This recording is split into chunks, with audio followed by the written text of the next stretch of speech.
One of the things about human beings that's unique is that human females are picky maters. They're choosy. They're also sneaky because you can't tell when they're ovulating, and with many other female animals you know. They have hidden ovulation and they're choosy, and they tend to choose men who are more successful in the dominance hierarchy. Well, there's a shock. I mean, if you pick someone who's at the bottom of the competence hierarchy, well, that's probably not going to work out very well for you. And since women bear the burden of reproduction, it's perfectly reasonable for them to search out someone who's going to be helpful. So, productive, fair, generous. And you know, when you think of a dominance hierarchy, you might think, well, it's the powerful guy, the aggressive guy, say, that rises to the top of the dominance hierarchy. And that's not true. It's not even true among chimps. Like, you can get a chimp tyrant, but then what happens is other chimps gang up on him and tear him to pieces. And they don't do it nicely. They don't do it nicely. And the chimps that tend to maintain their dominance for long periods of time have a pretty wide network of friends, roughly speaking, with whom they engage in reciprocal interactions like grooming, and they actually pay a lot of positive attention to the female chimps, who have their own hierarchy, by the way, and to their offspring. So they're like baby kissing politicians. And so the idea that it's raw power that produces dominance is it's just wrong. It's wrong now, you know, tyrants, you know. It's a pretty damn unstable business being a tyrant. There's lots of people who want to kill you.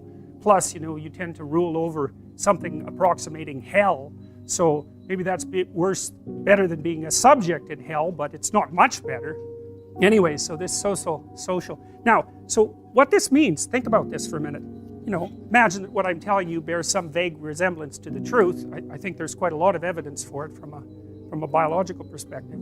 I mean, this choosy mating thing occurs with lots of species, you know. There's this bird called the bowerbird. You got to look up bowerbirds, man. Those things you just can't even believe they exist. And so the male bowerbird, he makes this really complicated nest that's close to the ground. He weaves it. It's really quite nice. You couldn't make one. So, and then he sweeps the yard in front of the nest, and then he runs around the forest, or flies, because he is a bird, finding pretty things. So maybe he'll find a nice collection of red leaves, and so then he'll take the red leaves one by one and fly back to his front yard and make a little square. You know, he's a bird, so it's not a great square, but he makes a little patch of red, and he takes a look at that, and then he goes off and finds something blue, and he decorates. He makes a little piece of abstract art in the front of his nest. And a lot of male bowerbirds do this all at the same time. And so then the females come along, they hop on something nearby, and they kind of look at it like this, checking it out. And if they're happy with it, well, then things proceed. But if they're not, they fly off to someone else's piece of abstract art. And if a male piece of art is rejected by like 3 females in a row, he gets irritated and brushes it all off with his wing, and then he makes another one. It's like, God. Well, they obviously have a very well developed sense of beauty. It's so cool, you know. And I guess the idea is that, who knows what the hell the idea is. The female birds like artistic males, something like that. But if you're thinking about it biologically, maybe it's an indication of intelligence. Right, it's a marker of intelligence. You know, and it's certainly the case that female humans prefer creative men. So, and no wonder, of course. We wouldn't be creative if that wasn't the case. So then imagine that there's 2 primary forces of evolutionary selection operating on us, and they're not really the natural world, which is what people always think, like the environment, you know, the animals and the trees and nature. But it isn't nature that selected us. It's 2 other things. Well, partly. It's 2 other things. So one is the dominance hierarchy. The male dominance hierarchy is one of the primary mechanisms of selection. So it's like, well, women are faced with a hard choice, which guy to go after, right? That's a hard choice. Well, so they do the same thing that people do with the stock market. They outsource the cognitive problem, the computational problem, to the male dominance hierarchy. Then they just let the males sort themselves out, however they're going to, and then they peel from the top. And so what that means is the male dominance hierarchy itself is a selection mechanism, because if you fail at it, then you don't leave any offspring. And so what that means, at least in part, is that we have adapted to be better and better at attaining status in dominance hierarchies over God only knows how long a period of time. And that doesn't mean just power. You know, it might mean cognitive flexibility, because you could imagine dominance hierarchy A, dominance hierarchy B, dominance hierarchy C. Okay, so if you're really successful, you climb up dominance hierarchy A. Right, but B and C, no, if you happen to land in those, you'd just be a failure. So then you could say the ideal human being is someone who can climb to the top of a dominance hierarchy no matter what the dominance hierarchy is.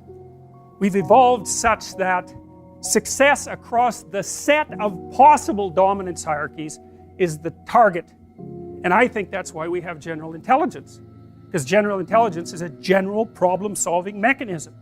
And it's a single factor even. Like intelligence is a single factor. It's not divisible, despite what people like Robert Sternberg and Howard Gardner falsely claim.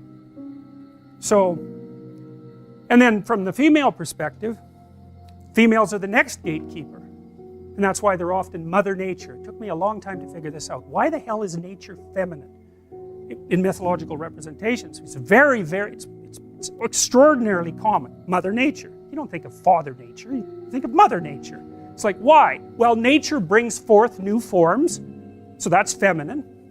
And nature selects. In fact, that's the definition of nature from a Darwinian perspective. Nature is that which selects. Women select their nature. And that's partly why far more men than you might think, like far more, are terrified of women.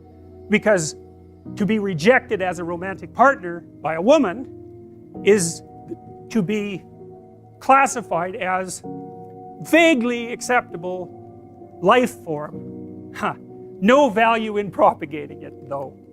Right, so it's a major, major rejection. And, you know, I've had dozens of clients and many, many people write to me whose primary problem is that they're so terrified of women they can't even approach them. Very, very, very common. The selection mechanisms that determine what happens to you in relationship to the next generation, say, are selecting you on the basis of your action and your behavior. I would say they're selecting you on the basis of your values. So, because, you know, if you're an idiot, say, and you go charging after a lion and the lion eats you, then the nature of reality, so to speak, is rendered a judgment on the value structure that sent you down that particular path, right? And so you're being selected by natural forces as a consequence of your behavior. Now, and then we can extend that argument, especially in the human case, or in the case of any organism that's also subject to sexual selection. And human beings are tremendously subject to sexual selection. Now, Darwin was a great believer in sexual selection. You know, he thought it was at least as important as the selection of the organism by the natural environment, whatever that is. But, you know, biologists really had a hard time with that, and they kind of ignored sexual selection for like 100 years, which is quite interesting. I think it was partly because sexual selection implies, especially when you're dealing with organisms that are sort of conscious like human beings, that choice itself is a determinant of evolutionary processes. And you know, the strict deterministic materialists didn't really like that, and they couldn't really come up with an argument against it, but they sort of shelved the whole topic for a very long period of time. But one of the things we know, for example, about human beings is that females are very sexually selective. Female humans, as opposed, say, to female chimps, which aren't. So part of what's occurred to select human beings for the way they are is the choices that each gender has made with regards to action and belief, but in many ways, more specifically, female choices. So it's kind of interesting. The next time you're irritated at your boyfriend, let's say, then you can just remember that, you know, untold millions of women have chosen men so that they're exactly like he is. And so, you know, you can't really blame him for that. So, all right, so, but here's the thing that's tricky from a scientific perspective, eh? If it is your behavior and your value structures, if your value structures determine what you're interested in, how you behave, and selection pressure occurs as a consequence of your actions, then doesn't it mean that the structure of the value systems that drive your behavior have to be regarded as true or real in some scientific sense? Because the Darwinists basically say, look, the best solution is the solution that you embody. There is no higher solution than that. And there you are.